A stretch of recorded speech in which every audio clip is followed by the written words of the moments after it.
مګر دلته پښتون ولس دا کار نه کوي نو نه ځي د بابا قبر وړاندې ټول ته موږ خو د بله د پچې راغلي چې بیا تللو ورغلو زما بیخي نږدې ذوق مې ورته کړی په قبر کې مچۍ وتلې نه وتلې قبر یې ورانې جاړو هغه حالت و هغه کوم شان چې د ده د حیثیت سره جوړ دی کوم د دغه نامه سره چې کوم هغه د هغه شانه زیارت کې جوړ نه دی ورانې جاړي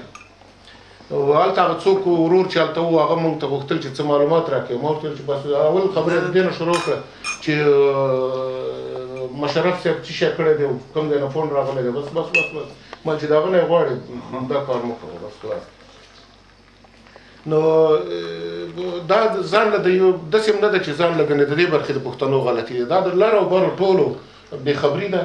بېعلاقګي ده او تش په نوم موږ پښتو وایو په پښتنو په پښتونتوب ویاړو مګر پښتانه نه یو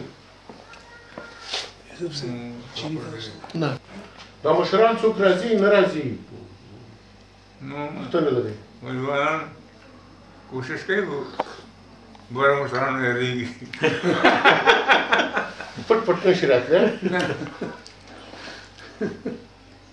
او داسې مشران د خدای واخلي ویلی نه شو خدای دې واخلي دغه نومونه پې درانه دي دا نومونه پې درانه دي زه خو به ویم که نه زه خو به ویم خیر دی که نه تاسو ما ورته وایي لیکوال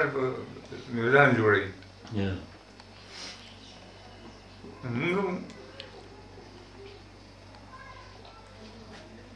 ستاسو دغه شعرونه چې وو نو هغه د کرک نه راته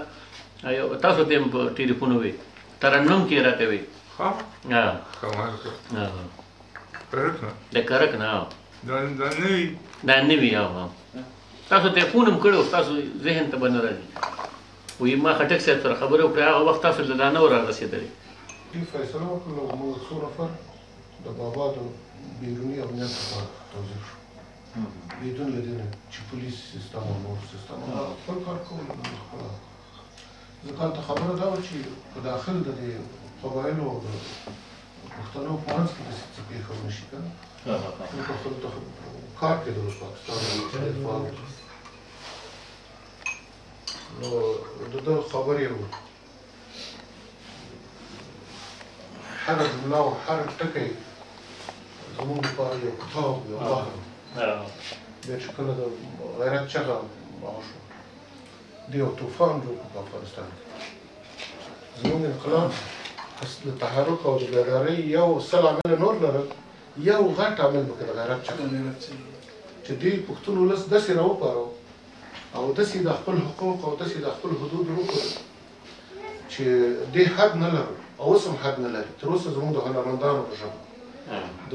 پوهانو په ژبه په مجلو کې په رسالو کې په اخبارونو کې د هغې هغه راځي معافي غواړم یوسف صاحب وایي که نه چې پوهان وایي چې هر وخت خپل ځان واپس راولي که نه او هغه څیز اوس زمونږ په معاشره کې اوس لګیا دی ثابتېږي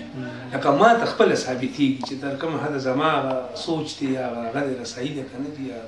کوم ځای کې زه دغه کوم نو د بابا دا یو نظم فریاد چې کوم دی